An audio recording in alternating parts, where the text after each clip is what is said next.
Vasario 4-ąją karo inžinieriui, generolui ir vyriausiajam 1794 metų sukilimo vadui Tadui Kosciuškai sukanka 280 metų.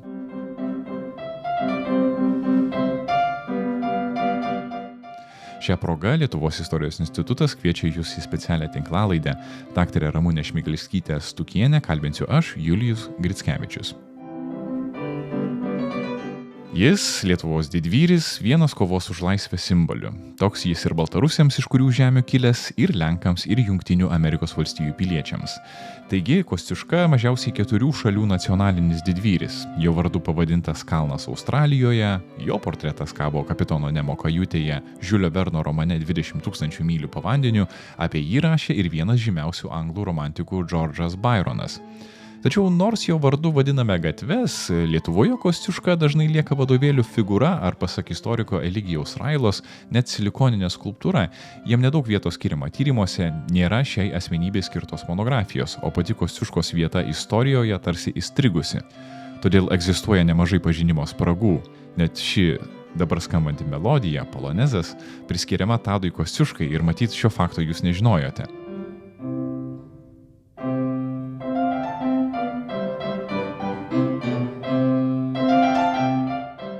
Mokslininkai tebesiginčia dėl autorystės niuansų, tačiau faktas, kad Kosciuška galimai kūrė muziką, puikiai grojo fortepijonu ir gyvenimo pabaigoje net turėjo mokinių. Tai vienas iš tų jo gyvenimo aspektų, kurie netelpa į herojišką karžygio ir kovotojo portretą. Lygiai taip pat ir Kosciuškos kaip dailininko pusė, jo piešiniai, peizažai, portretai.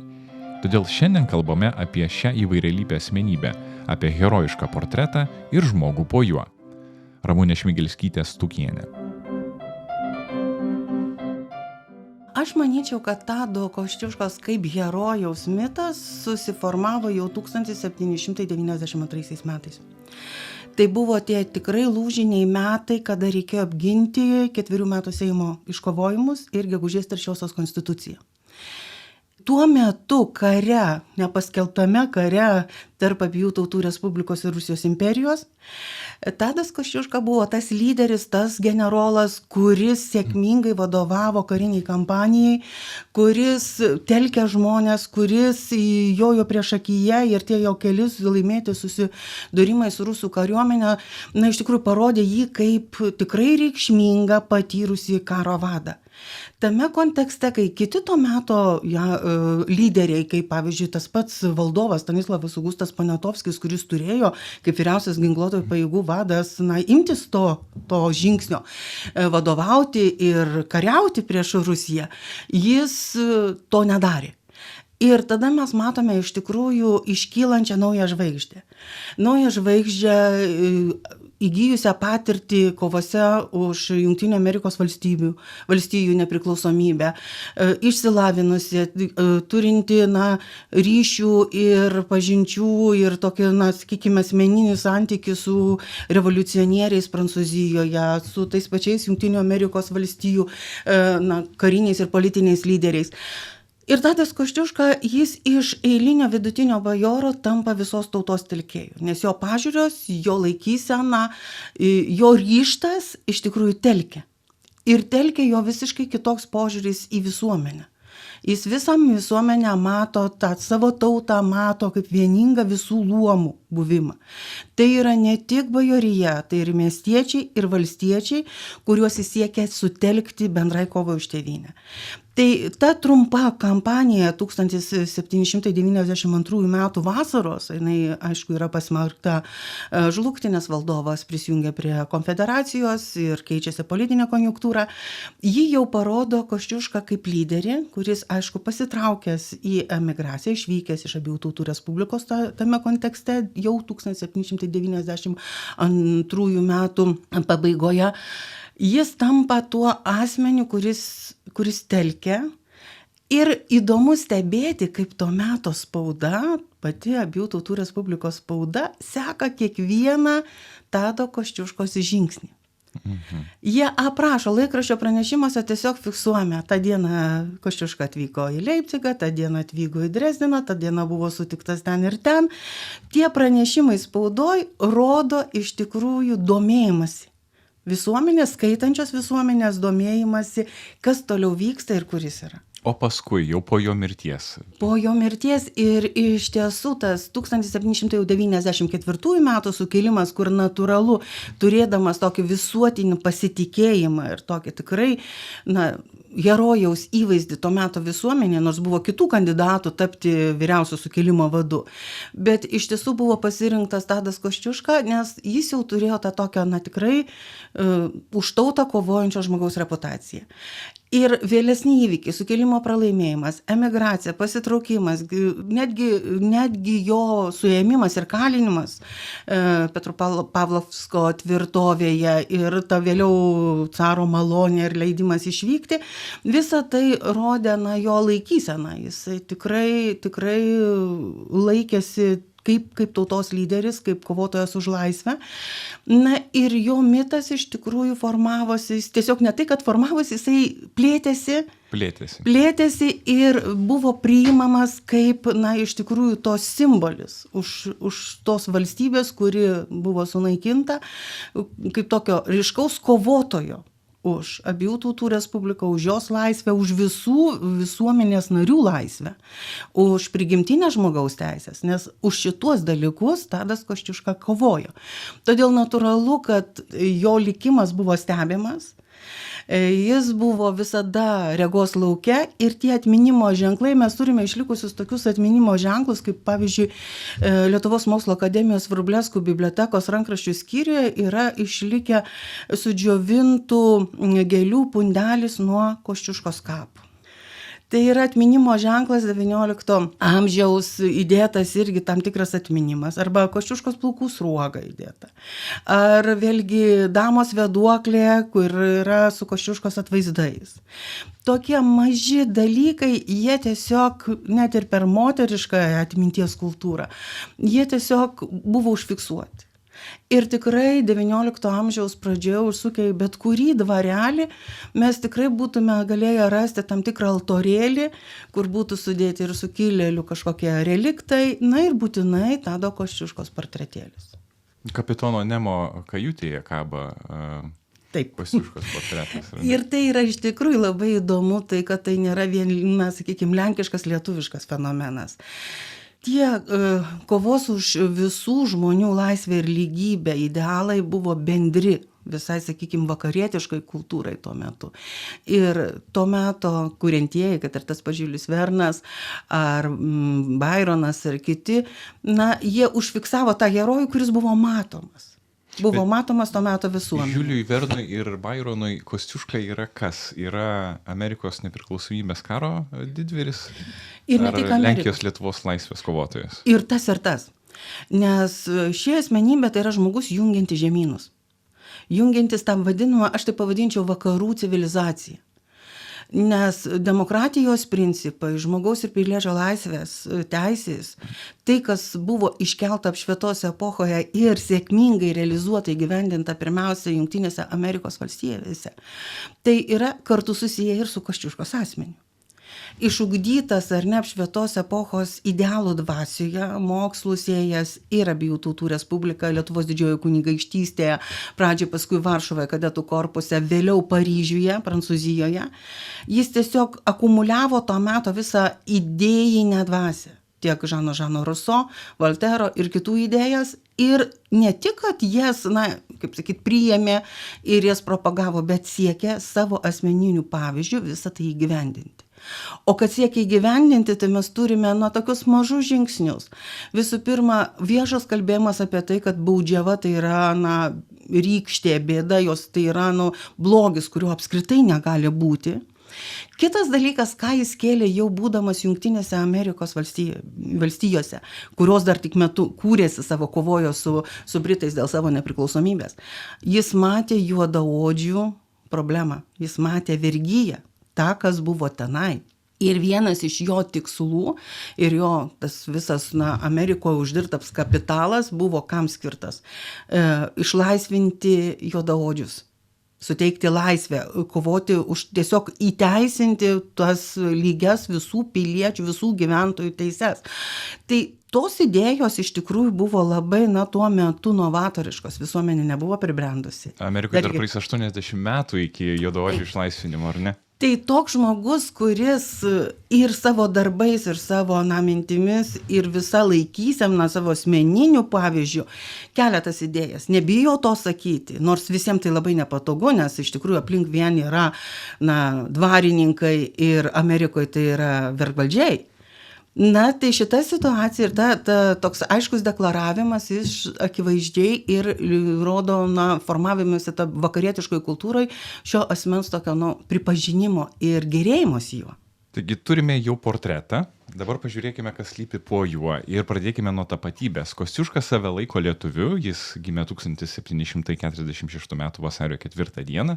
Mereččiovčiznos Palivarke, dabartinėje pietvakarių Baltarusijos teritorijoje, gudiškoje kultūrinėje terpėje, kuri tuo metu buvo Lietuvos didžioji kunigaikštystė, jo protėviai polonizuoti rusėnai, tėvas Liudvikas Kostiuška, vidutinio turtingumo bajoras, abiejų tautų respublikos kariuomenės karininkas. Kaip iš šios dienos perspektyvos suprasti, ką 18 amžiuje reiškia žodis lietuvis? Tai reiškia, kad mūsų bendra senoji valstybė, abiejų tautų respublika, iki pat jos paskutinių gyvavimo dienų buvo dvinarės kūrinys federacija. Valstybę sudarė Lenkijos karalystė, sudaryta iš dviejų dalių, iš didžiosios ir mažosios Lenkijos, dviejų provincijų, ir Lietuvos didžioji kunigaikštystė. O Lietuvos didžioji kunigaikštystė apėmė ne tik dabartinę etninę Lietuvą, bet ir dalį rusėniškų žemių, dalį dabartinės Ukrainos teritorijoje ir žinoma Baltąją Rusią, jinai taip ir vadinasi Baltoji Rusija, tai yra tos gudiškosios vaivadijos. Ir visas tas darinys, Lietuvos didžioji kunigaikštystė, buvo vadinamas vienu žodžiu Lietuva. Tai yra Lietuva, todėl visi ten gyvenantys, tai jie iš tiesų save ir suprato kaip lietuvius. Užtat yra Adomas Mickevičius, kilęs iš panašių, taip. Iš kaiminystės žemių. Nes tas gudiškasis ar baltarusiškasis tautinis judėjimas, jis prasidės daug vėliau. Tai yra tik tai 19 amžiaus procesai, jau po abiejų tautų respublikos padalymo. O tuo metu tai yra Lietuvos didžioji kunigaikštystė, senoji Lietuva, jos žemės ir tapatybė yra būtent ta senoji lietuviška. Ir man kartais vis tik tas užkliūna pasakymas polonizuotas gudas ar baltarusis, kaip sakoma, ne? Tai iš tikrųjų yra bendrakultūriniai tos dalies valstybės Lietuvos didžiosios kunigaikštystės raidos procesai. Ta polonizacija yra daugiau, kaip įrankis, kaip lingva franca. Naudojama tam, kad galėtų visos didžiosios valstybės, turiu galvoj jau abiejų tautų respubliką, piliečiai susikalbėti. Nes namuose gali būti kalba lietuvių, žemaitiškai galima kalbėti, kaip tik nori gudiškai, ar ukrainietiškai, rusėniškai. Bet kai tu vyksti į bendrą abiejų tautų respublikos seimą, turi būti bendra universali kažkokia kalba, kuri būtų visiems priimtina ir suprantama ir nereikėtų versti. Ir mes žinome, kad iki 17 amžiaus pabaigos realiai ta tokia pagrindinė kalba visų dokumentų buvo lotynų. Lietuvos didžioji kunigaikštystė ilgą laiką dar buvo rusėnų kalba, bet tai buvo komplikuota. Visai valstybei komunikuoti vieniems su kitais. Ir kas, kaip nebūtų keista, bet to paties Pinsko, kurio apylinkėse labai daug veikia ir Kostiuška, ir tas jo šeimos ratas tenai sukosi. Tai būtent Pinsko bajorija vieni pirmųjų pasiūlė abiejų tautų respublikos seimui įvesti lenkų kalbą kaip universalų įrankį. Bet tai jokių būdų nekeitė jų tapatybės, todėl galima sakyti, kad Kostiuška yra labai gražus tekstai, kuris visą laiką save pristato kaip lietuvį ir laiškuose tiek, kiek pamenu, Zaleskiui, irgi vienam iš tokių aktyvių 4 metų Seimo jau veikėjų, jis akivaizdžiai rašė, kad esu lietuvis. Ir ypač tuo metu, kai jisai norėjo tarnauti Lietuvos didžiosios kunigaikštystės kariuomenėje, bet taip pat sutapo, kad tapo Lenkijos kariuomenės generolu, jis tiesiog jautėsi, kad ne savo vietoj, nes jis pagal savo kilmę, pagal tai, iš kur jis yra, jis geriau jaustųsi būdamas Lietuvos didžiosios kunigaikštystės kariuomenės tarpe. Tai yra toks tapatybės dalykai, kurie ateina, susiformavę per šimtmečius. Čartoriskių šeimos dėka Kosciuška pradeda studijuoti kadetų korpuse, riterių mokykloj, kuri, reikia suprasti, yra labai moderni institucija tais laikais, pirmoji profesionalių karininkų rengimo institucija Abiejų tautų Respublikoje. Ką reiškia karininko rengimas 18 amžiaus pabaigoje ir kokių žinių ir įgūdžių buvo ten mokoma? Na, aš norėčiau dar, kaip sakyti, atsukti atgal truputėlį biografiją Kosciuškos ir kada kalbam apie jo išsilavinimą ir kompetencijas. Tai kadetų korpusas jau buvo tuo metu, kai jam buvo 19. Tai jau buvo po to, kai žmogus, jaunuolis, buvo įgijęs pamatinį išsilavinimą Pijoriškoje Liubešovo mokykloje, Pijorų kolegijoje. Ir manau, kad jo pačiam mentalitetui, jo vertybiniam orientacijom, jo moraliniam, etiniam, tokiom savybėm susiformuoti, pagrindą padėjo būtent Pijorų ugdymo sistema. Tuo metu Pijorų ugdymo sistema buvo iš tiesų moderni, lyginant su prieš tai, tuo metu jau irgi besikeičiančia jezuitiškąją mokymo praktiką, bet pagal ugdymo turinį Pijorai, ypač po Stanislovo Konarskio reformos, jie įdiegė labai daug to meto apšvietos epochos turinio.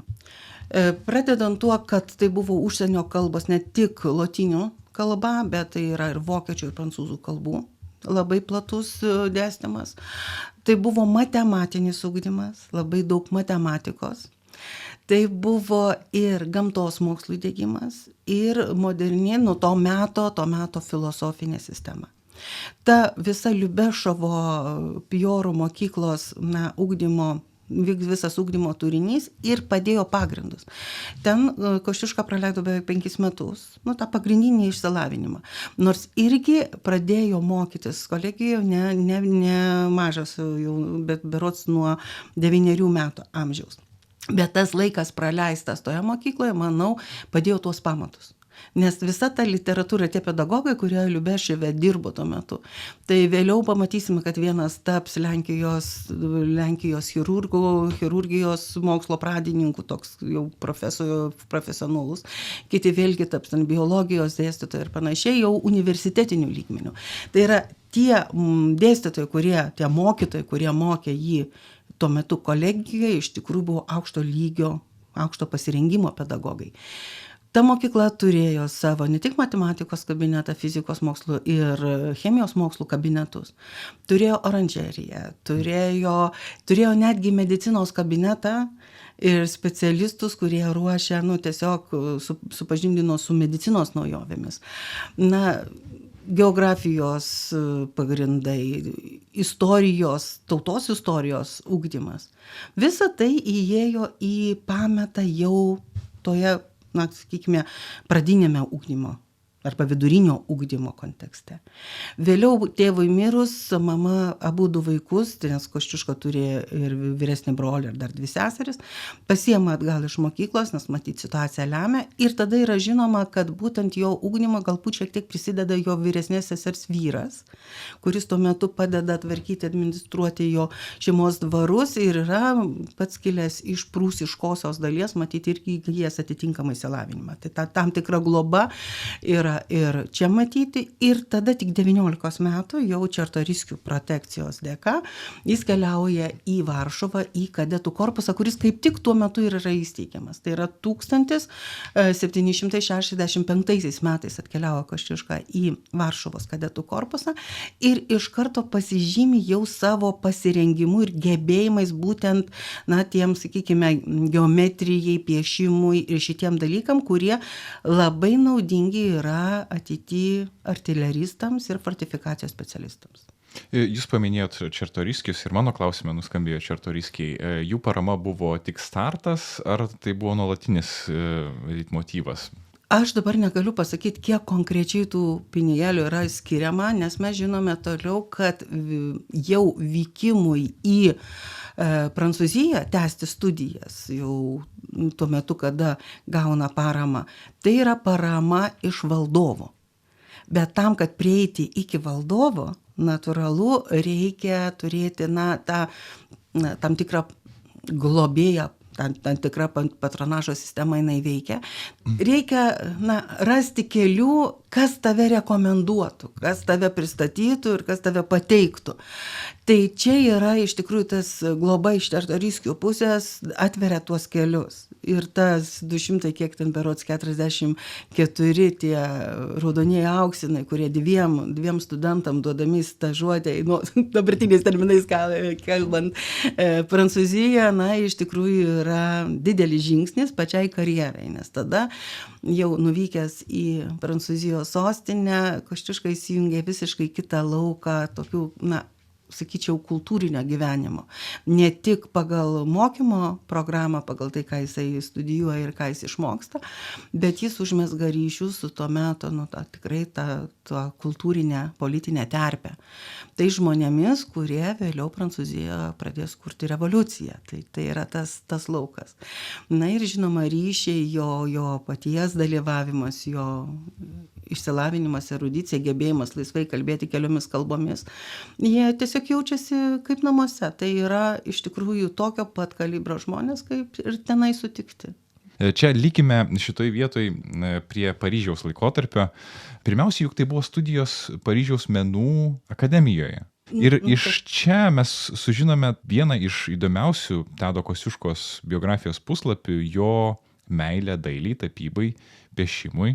Yra labai daug išlikusių piešinių, eskizų, kopijų, bet po metų šias meno studijas jis baigė. Taip, bet mes turim suvokti, kad visai kitaip vyksta mokymo sistema. Piešimas yra pagrindas visiems architektūros dalykams. Ir vėlgi, kaip analogiją galiu pasakyti, kad tuo metu, kaip Vilniuje buvo universitete įkurta, dailės katedra, tai kas svarbiausia, pradėjus šitai, yra piešimas, piešimo katedros įkūrimas. Tai yra, pradžių pradžia, išmokyti gerai piešti, tada jau gali projektuoti ir daryti didesnius darbus. Tai yra įrankio įdavimas pagal dėstymo metodiką. Įduoti įrankį, išmokyti gerai piešti. Ir tai yra pagrindas, todėl paskui negali sakyti, kad metė piešimą. Jis tiesiog ėjo toliau. Mokėsi kitų dalykų, mokėsi karo inžinerijos, mokėsi fortifikacijos ir tai, karo meno, to, ko reikėjo toliau. Bet be gero įvaldymo piešimo, tu iš viso šito nepadarysi. O tas įvaldymas, tai natūralu, žmogus kūrybingas, talentingas, jis tuos eskizus gali laisvalaikiui pramogai piešti ir tai yra, savotiška saviraiškos forma. Bet tapyba liko reikšminga Kosciuškos dalimi visą gyvenimą, nes mes randame iš įvairių laikotarpių jo peizažų, jo portretų, jo įvairiausių eskizų. Aš nesu tiek įsigilinusi, kad galėčiau sakyti, kad jis lavino šitą gebėjimą.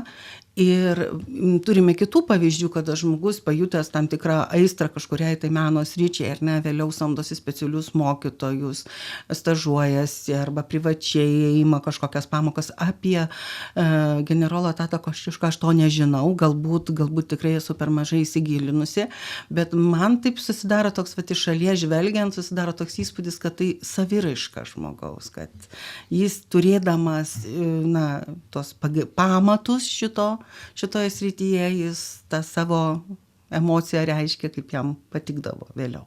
Ir ko gero ta tokia polistilistinė, poližanrinė saviraiška tų laikų apšvietos epochos žmogui buvo normali. Taip, ne tik piešimas, bet ir eilių komponavimas, nes nuo pat kolegijos laikų mokama eiliuoti. Pradžioj imituojant senuosius tekstus, kuriant savo tekstus imitacijos pagrindu, vėliau komponuojant ir savo eiles, rimuojant. Ta poetika ir retorika buvo sudėtiniai ugdymo proceso elementai, tai yra klasės net ir poetikos ir retorikos klasės, kurias reikėdavo baigti.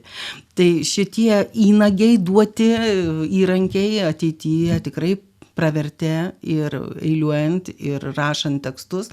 Muzika. Ir kuriant muziką, nes ir muzikinis išsilavinimas yra apšvietos epochos žmogaus sudėtinė dalis. Tai yra visapusiško žmogaus ugdymas, jo ir meninių, ir tokių, sakykime, kognityvinių gebėjimų, ir tokio plataus pasaulio suvokimo, kaip ir gamtos, jos gelmių, išteklių, naudingųjų medžiagų. Vėlgi, ta pati chemija, fizika, visi šitie dalykai įėjo į ugdymo programos turinį. Keliaukime į laikotarpį, kuris buvo po studijų Paryžiuje, nes, kaip suprantu, po studijų Varšuvoje ir tada patirties Paryžiuje atrodo, kad Kosciuška ilgą laiką neranda vietos tarnyboje Abiejų tautų Respublikoje, nei čia po studijų, nei paskui grįžęs iš Amerikos nepriklausomybės karo. Kodėl? Na, sakyčiau, tai yra susijęs su apskritai mūsų valstybės situacija. Nes Kosciuška studijuoja Paryžiuje tuo metu, kai Abiejų tautų Respublika išgyvena tiek baro konfederacinį judėjimą, labai sudėtinga, labai įtempta, tai ir baro konfederatų kovas ir nuslopinimo sukilimo to konfederacinio judėjimo ir pirmąjį valstybės padalymą. Ir tai yra tikrai valstybei sudėtingas metas, 1773 metai, tas padalijimo įteisinimas, po to jau nuolatinės tarybos tvarkoma visa valstybės, Rusijos diktuojama vidaus situacija. Ir grįžęs berods 1775-6 metų sandoroje, jis negali rasti darbo pagal savo išsilavinimą, pagal savo specialybę karo inžinerijos srityje, rasti vietos kariuomenė, todėl kad kariuomenė yra mažinama. Todėl kad po padalijimų, spaudžiant Rusijos imperijai, tiesiog situacija yra labai sudėtinga. Mažinami etatai, mažinama kariuomenė. Tokioj situacijoje rasti galimybę, etatą kariuomenėje yra praktiškai neįmanoma. Na ir iš tikrųjų tai skatina vėlgi ieškoti būdo, ką daryti. Ir tas kelias vėl atgal į Paryžių, vėl susitikimai su tuo metu jau verbuojančiais atvykusiais iš Jungtinių Amerikos valstijų, tos nepriklausomybės siekio troškėjais, kurie ieškojo vėlgi specialistų galinčių padėti amerikiečiams kovojant su Britais. Atveria galimybę, atveria kelią vykti tenai į naują pasaulį, kuris tikrai mažai pažįstamas, bet apie jį daug šnekama, labai daug yra tame kontekste tokios informacijos, o be to dar suveikia, sakyčiau, tas priešiškumas Britams tuo metu, nes tame konflikte tarp Prancūzijos ir Anglijos natūralu, kad visą laiką išryškėja tas, žvelgiant iš Paryžiaus, neigiamas aspektas apie tai, ką daro Anglai toje Amerikoje.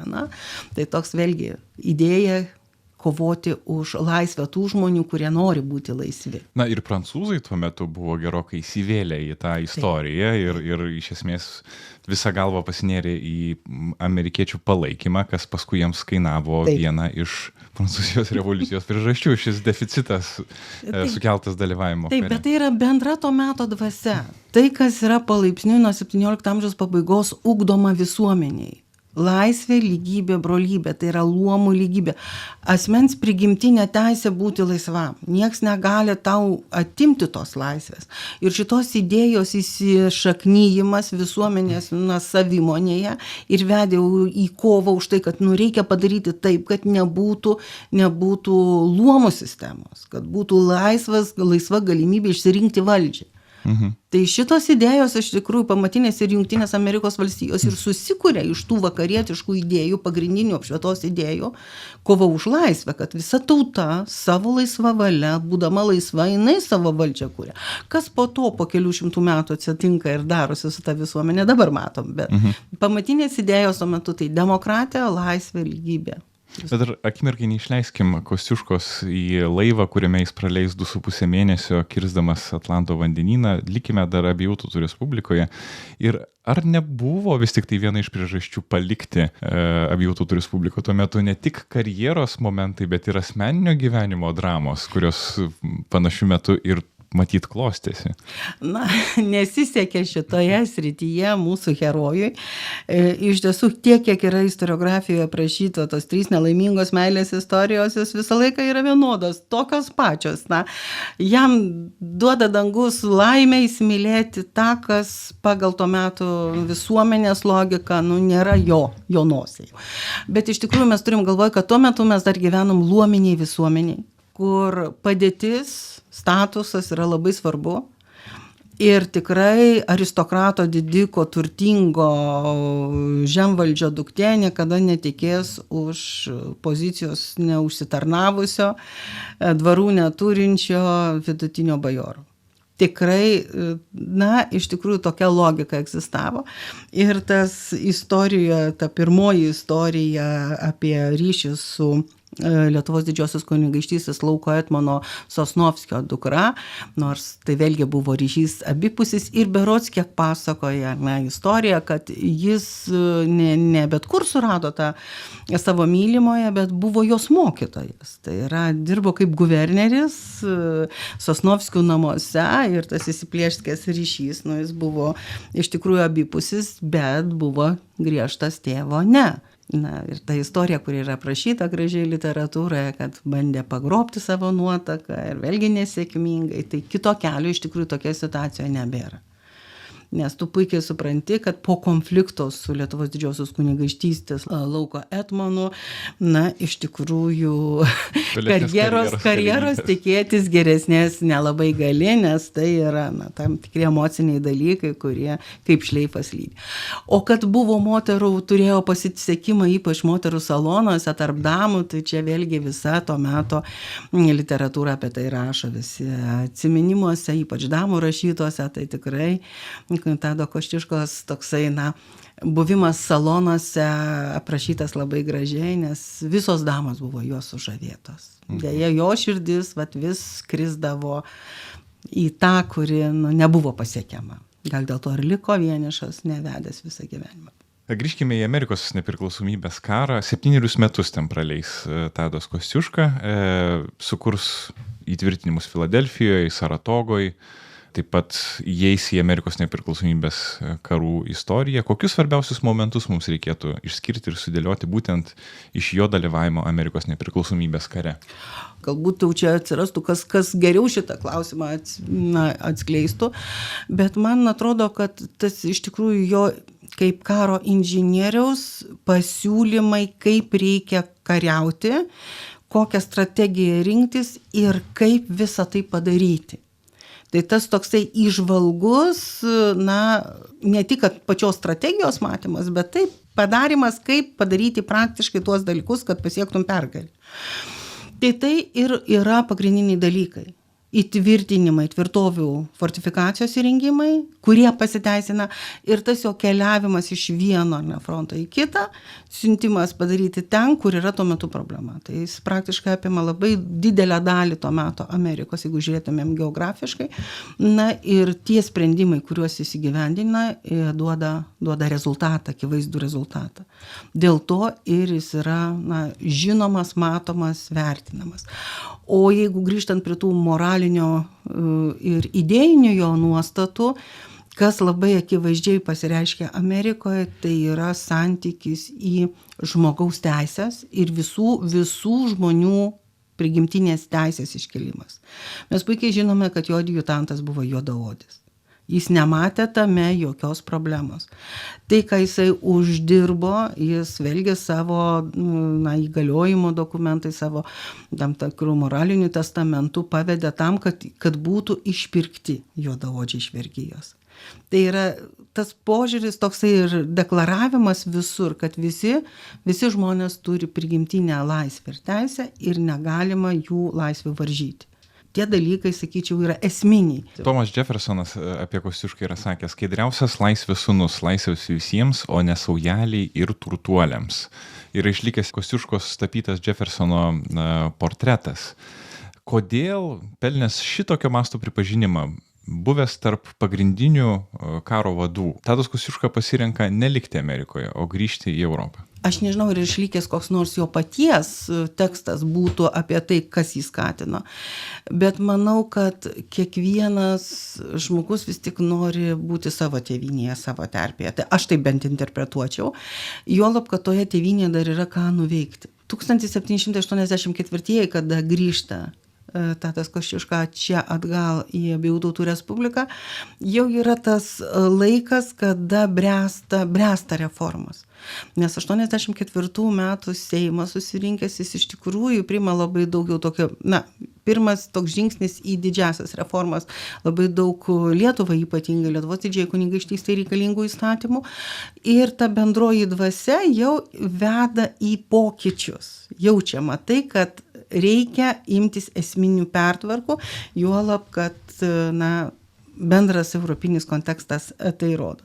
Na, tik tai aišku, ta situacija yra vėlgi ta pati, kad kariuomenė nepasikeičia, nėra galimybių ją didinti, tenka grįžti ir ūkininkauti, užsiimti savo kaip dvarininko pareigom, nes jis vis tiek savo paveldėtą žemę jisai turi, juolab, kad per tą laiką spėjo numirti ir jo vyresnysis brolis. Tai šeimoje, šeimos dvarų turtų paveldėtojas yra jis vyriškąja linija, nes seserim dalis jau yra atiduota ir svainis, kuris tvarkė jo tėvų dvarą, perleidžia jam tas funkcijas ir ką mes matome, grįžęs Kosciuška iš karto imasi tam tikrų pertvarkymų savo paties valdose.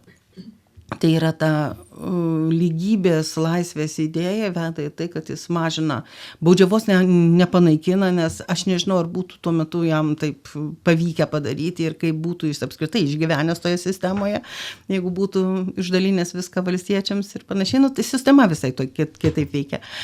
Bet jis sumažina iki 2 dienų lažo dienų skaičių vyrams savo dvaruose, o jaunuolius ir moteris apskritai atleidžia nuo prievolės dvarui.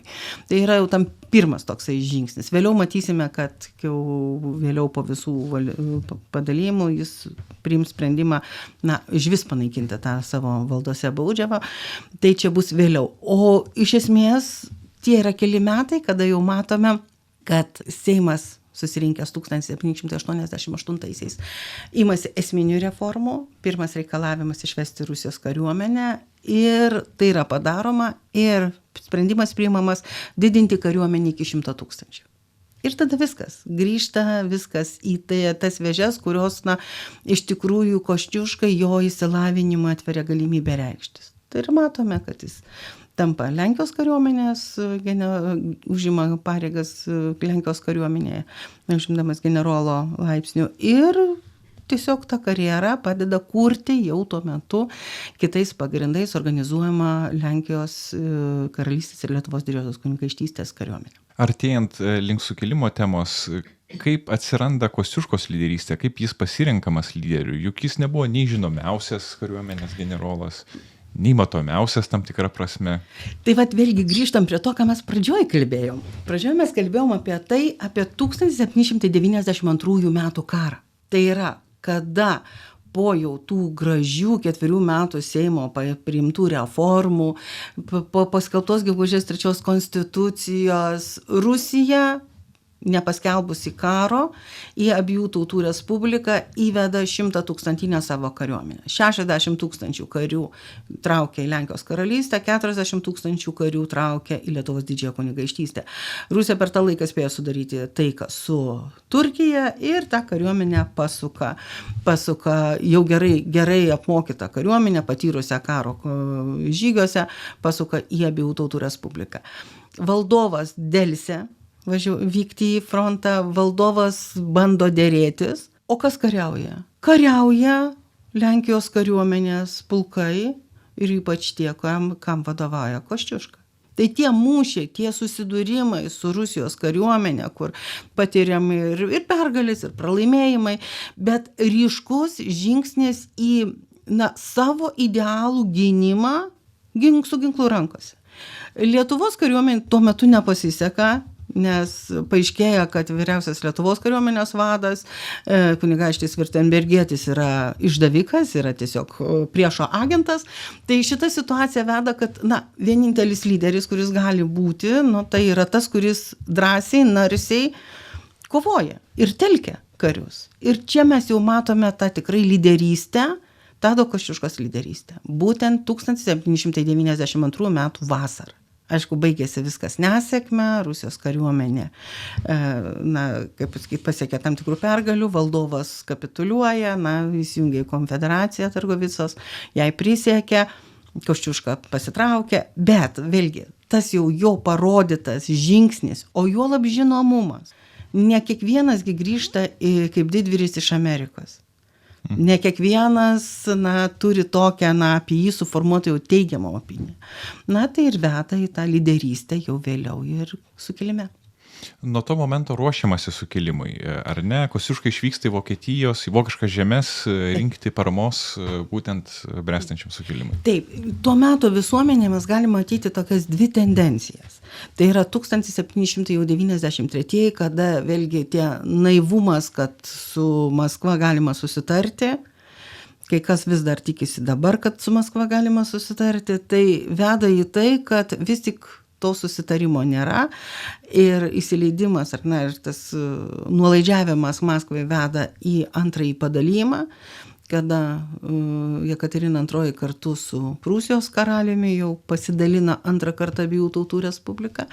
Na ir tai rodo, kad yra du keliai. Vieni galvoja, kad įvyko antras padalijimas, bet situacija bus tokia, kokia buvo po pirmojo padalijimo, kad valstybė dar 20 metų gyveno ramiai, nieks jau jos nepuolė, tas protektoratas egzistavo, bet viduje galima buvo tvarkytis, po truputį eiti pažangos keliu, įdiegti tam tikras inovacijas, na ir kažkaip tai gyvuoti, taikiai gyvuoti, 20 metų nekariauti.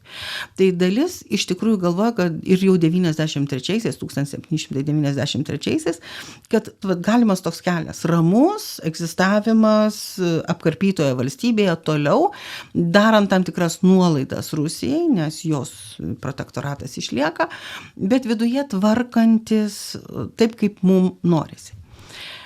Bet buvo dalis radikaliau nusiteikusios visuomenės, tarp kurių yra ir tas pats Hugo Kolontajus, vienas iš tokių ideologinių konstitucijos rėmėjų, ir jau šios dienos herojus Tadas Kosciuška, kurie sako, kad reikia vis tik su ginklu atkovoti tai, kas prarasta, atkovoti savo užimtas žemes ir eiti toliau, nesustoti šitoje apkarpytoje situacijoje, kuri vėlgi grąžina tą valstybės, tą senąją tvarką. Reikia eiti toliau, kurti konstitucinę monarchiją ar netgi geriau respubliką, demokratinę respubliką.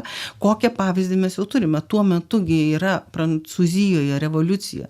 Tuo metu Prancūzijoje, jau iš tikrųjų visas tas pakilimas, visos liaudės pakilimas, už Atlanto susikūrusios Jungtinės Amerikos valstijos. Tai yra pavyzdžiai, kurie įkvepia eiti toliau, reikalaujant visų žmonių teisių. Nes kas yra aktualu Kosciuškai, tai yra aktualu, kad laisvės suteikimas visiems gyventojams. Tai yra baudžiavos naikinimas. Pilietinių teisų sutikimas ne tik miestiečiams, kas jau buvo žingsnis konstitucijoje gegužės 3 padaryta, bet suteikimas teisių pilietinių ir valstiečiams. Kosciuška kviečia valstiečius į sukilimą, formuoja dalgininkų būrius, žadėdamas jiems laisvę. Ir ne tik žadėdamas, jis ir priema kaip vyriausiasis vadas, kaip sukilimo diktatorius. Nemėgstame to žodžio dabar minėti, bet taip yra įvardinamas dokumentuose. Arba, vyriausiasis, aukščiausiasis vadas. Jis ir išleidžia tą universalą, tą savo priimtą dokumentą, kuriuo visiems prisijungusiems prie sukilimo žadama asmens laisvė. Tai yra iš tikrųjų didelis žingsnis į priekį. Ir gal kiek mažiau yra taip viešintas kitas Tado Kosciuškos priimtas universalas, kuris yra pavadintas į Lenkijos moteris. Tai yra, kaip pasakyti, ne tik į Lenkijos moteris kaip tokias jis kreipiasi visos abiejų tautų respublikos moteris, bet įdomu yra tai, kad jis kviečia jas būti aktyviomis, prisidėti prie sukilimo, remti sukilėlius. Ir tas jo atsišaukimas iš tikrųjų yra labai reikšmingas žingsnis, kada mes kalbam apie moterų emancipaciją. Kosciuška mato visuomenę, kur nesvarbu yra rasė, lytis, luomas. Jie yra visa viena. Tai yra žmogus, yra visada lygus. Nesvarbu, koks jisai bebūtų. Tai šitą atsišaukimą iš tikrųjų labai džiugu, kad teko skaityti ir matoma, kaip lyderis, visuomenės lyderis, politinis lyderis, karinis lyderis žvelgia į moters vietą visuomenėje. Jinai yra aktyvi pilietė, jinai turi būti aktyvi pilietė, įsijungti į tą bendrą visos tautos reikalą. Na, šios vertybės skambėjo ir Prancūzijos revoliucijos pradžioje, bet sukilimas vyksta, kai Prancūzijos revoliucija pasiekė jau kritinę savo fazę ir po revoliucinių karų, teroro. Ar aš teisingai suprantu, kad Prancūzijos revoliucijos radikalumo šiaip jau sukilimo metu buvo vengiama ir buvo bijama? Čia yra susiję keletas dalykų. Iš tikrųjų, dalis visuomenės tą radikalumą turėjo. Prancūzijos teroras iš tikrųjų buvo žinomas, matomas, ir giljotinos stovėjo ten aikštėse ir tas kraujas liejosi. Ir Lietuvos ir Lenkijos tuo metu sukilėliai stengiasi visais būdais bet kokį smurto proveržį užgniaužti. Nes suprato, kad tai bus labai panaudota jų priešų tokiai neigiamai opinijai apie sukilėlius formuoti ir tai bus labai eskaluojama. Bet ne viską pavyko iš tikrųjų suvaldyti, mes tą žinome, kad išdavikai buvo kariami ir Varšuvoje, tie, kurie laikomi tautos išdavikais ar prisidėję prie Targovicos konfederacijos sukūrimo. Ne visi jie buvo tuo metu tie patys kalčiausi ir mes turime, žinome, kad ir Vilniaus vyskupas Ignatas Jokūbas Masalskis, kuris buvo pakartas Varšuvoje, jis tikrai nebuvo vienas tų pirmųjų, kuris tų didžiausių išdavikų, tai čia jau kita istorija, bet tautai, sukilusiai tautai, liaudžiai reikėjo tų kaltųjų ir jų nubaudimo. Ir tie sprendimai sukilėlių teismo, nes visa tai buvo daroma teismo būdu, apkaltinus, įvykdžius visą procedūrą, kad nebūtų taip, kad kažkoks tai neteisėtas aktas. Tai tos aukos buvo. O Vilniuje taip pat, Simono Kosakovskio egzekucija irgi buvo tam tikras, sakyčiau, garo nuleidimas, nes reikėjo parodyti, kad sukilėliai baudžia tėvynės išdavikus, bet didesniam proveržiui kelias buvo užkirstas. Ir yra žinoma, kad tą įsiaudrinusią minią, kuri reikalavo visų išdavikų suėmimo ir visų jų egzekucijos, tai yra visų, kurie prisidėjo kažkiek tai ir bendradarbiavo su Rusija. Tai tą minią iš tikrųjų pavyko suvaldyti emocingą kalbą, kurią pasakė Mykolas Kleopas Oginskis. Ir yra tai aprašyta, yra žinoma, liudininkai apie tai yra rašę, kad iš tikrųjų lauke susirinkame čia vadinamą Pohuliankoje. Tai tikėtina, kad dabar maždaug kažkur tai prie Švento Jacinto koplytstulpio greičiausiai šioje vietoje tai galėjo vykti, bet čia vėlgi dar klausimas, kur ta didžioji buvo susirinkusi ir kariuomenė ir minia, kuri reikalavo išdavikų egzekucijos. Tai teko nuraminti, įtikinti, kad sukilimas elgsis pagal teisę ir nesiims smurto. Minia buvo suvaldyta, emocijos užgniaužtas šiek tiek ir iš tikrųjų daugiau tokių smurto atvejų nebuvo. O dėl Jasinskio yra kita situacija, nes iš tikrųjų Lietuvos didžiosios kunigaikštystės tas siekis, atskirumo siekis, jis visą laiką buvo labai ryškus ir Lietuvos didžioji kunigaikštystė kaip viena iš dviejų jungtinės valstybės dalių visada stengiasi išlaikyti savarankiškumą. Bet kada mes kalbame apie sukilimą ir bendrą sukilimo tikslą, natūralu, kad dviejų vadų būti negali. Turi vienas būti, kuris viską rikiuoja ir kurį viskas orientuojamas. Būtent tas požiūris, žvelgiant jau iš Kosciuškos pusės, buvo, kad turi būti viena vadovybė, vienas vadas, o ne du. Ir aišku, tada tas sprendimas nušalinti Jasinskį, galbūt, aišku, prisidėjo ir tas nesugebėjimas valdyti tam tikros situacijos. Pretekstas. Kaip pretekstas, bet čia yra esmė ne tiek, kad suvaldyti, bet sutelkti visą vadovavimą į vienas rankas, kad būtų tiesiog tikslas pasiektas geriau. Nes Kosciuška mąstė jau grinai kaip karo vadas. Tam, kad pasiektum tikslą, turi būti vienas lyderis. Aiškiai matantis, aiškiai jam subordinuoti kiti. Tai būtent pagal tokią logiką ir buvo einama. Galima paspekuliuoti, kad toks santūrumas ir situacijos suvaldymas galbūt tapo viena priežasčių, kodėl pats Kosciuška išsaugojo savo gyvybę ir Rusijos caras Pavlas I jį paleidžia po poros metų. Na, aš nežinau, ar čia buvo kažkokia strategija, bet manau, kad esmė tokia, kad nieks nesurežisavo sužeidimo mūšio lauke. Būtent apie tai ir Taip. pakalbėkime, apie sužeidimą Mačijovico mūšyje ir jo pasiekmes, kurios paskui buvo labai svarbios visą likusį gyvenimą, tiksliau padariniai iš to sužeidimo. Nu taip, jeigu žmogus yra sužeidimas ir paimamas nelaisvę, tai jau čia nepasuksiu kitaip rato. Čia reikia tik pasakyti nedidelę pastabą, kad per visą 7 metus trukusi Amerikos nepriklausomybės karais buvo sužeistas tik tai vieną kartą. Taip, bet mes turime kitą situaciją. Mes turime kitą situaciją, kur jis užsima fortifikacijais, užsima taktikais, įrengimų. Jis labiau užkulisiuose dirba. Taip, jis tiesiog organizuoja, kaip padaryti tai, kad mūšis pavyktų. Ar ne?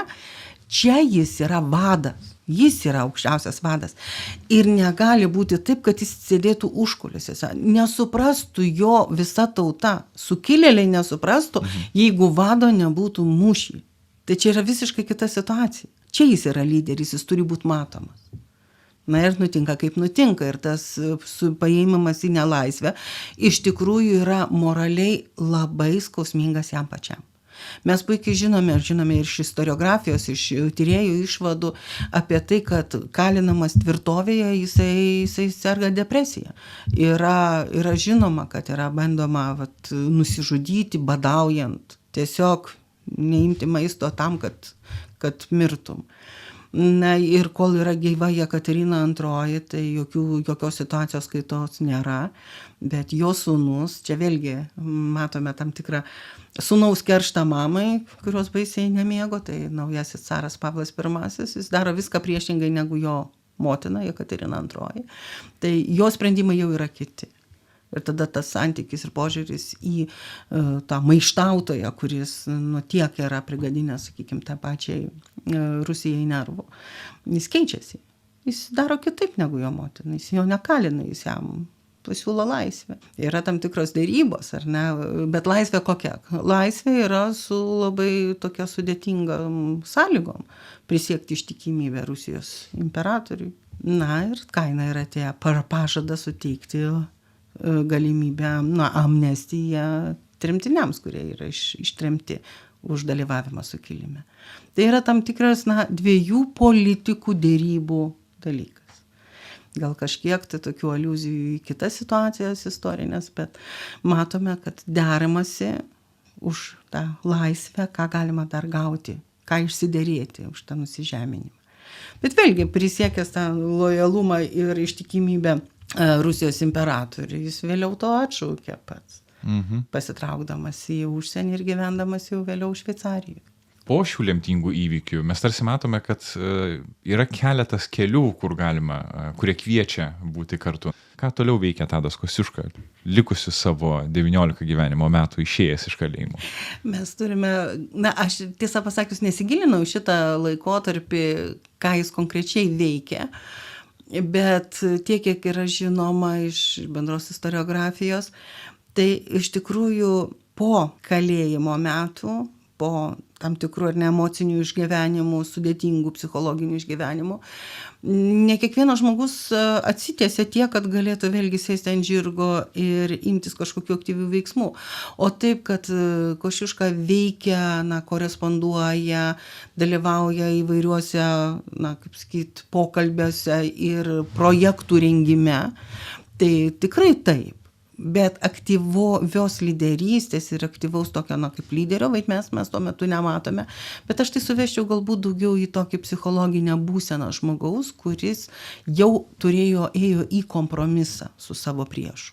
Galbūt aš galiu klysti, bet gali būti tai labiau susijęs su tam tikra psichologinė emocinė būsena. Dalis to meto, tų aktyvių abiejų tautų respublikos paskutinių gyvenimo metų dalyvių, vėliau emigracijoje, kas rašė atsiminimus, kas kūrė muziką, kas apskritai nusišalino nuo politinio, apskritai bet kokio viešojo gyvenimo. Kosciuška nenusišalino, jis korespondavo, jis bandė vis tik dėrėtis, net ir žinoma, su to pačiu Napoleonu Bonapartu, tartis, kalbėtis, bet tuo metu politiniai lyderiai jau nematė galimybės atsikurti abiejų tautų respublikai. ėjo visiškai į kitą pusę. Jam nepatiko net ir tai, kas buvo priimta Vienos kongrese ir tas Lenkijos sumažinimas, Lietuvos didžiosios kunigaikštystės apskritai ištrynimas, o Lenkijos sumažinimas į tam tikrą irgi Rusijai pavaldų vienetą, nors su daliniu savarankiškumu. Tai nebuvo tie politiniai sprendimai, kurie tenkintų Tadą Kosciušką kaip to meto visuomenės atstovą. Jis visiškai kitaip įsivaizdavo savo valstybės atkūrimą. Jis iki galo išliko ištikimas Respublikos idėjai. Taip. Ir tai Respublikai, kuri buvo neapribota, neapkarpyta padalymų. Jis įsivaizdavo savo valstybę tokią, kokią jis prisiminė nuo tų laikų, kada jisai gimė, kokia valstybė buvo. Jis apie tokios valstybės atkūrimą svajojo visą laiką. Žodžiu, pokalbį būtų galima baigti, jog Tadas Kosciuška buvo žmogus be kompromisų. Aš manyčiau, kad taip. Tas vienintelis kompromisas su Pavlu I, prisiekiant, kad išeitų iš kalėjimo, tai manyčiau, kad vėlgi buvo tas, toksai psichologiškai sudėtingas jam pačiam. Bet visame kitame tai tikrai nematyčiau jokio nuolaidžiavimo, jokių kompromisų, tikrai ne.